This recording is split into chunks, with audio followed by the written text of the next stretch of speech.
var.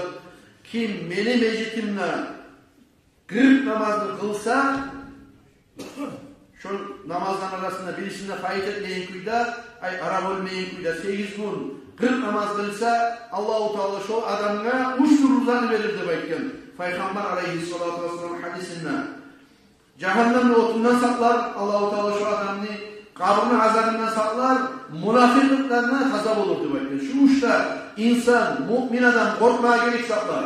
Mümin adam ne zamanlarını korkmaya atarır? Allah'ın altına bakın zamanına. Cehennemde otuna dışarıdan korkmaya atarır. Bir, kabr azap olmaktan korkmaya atarır. İki, insan ozu münafık olup kalamam mümkündir. Şundan imansız olup kalamam mümkündir bakın. Şu zatlarına korkmaya atarır.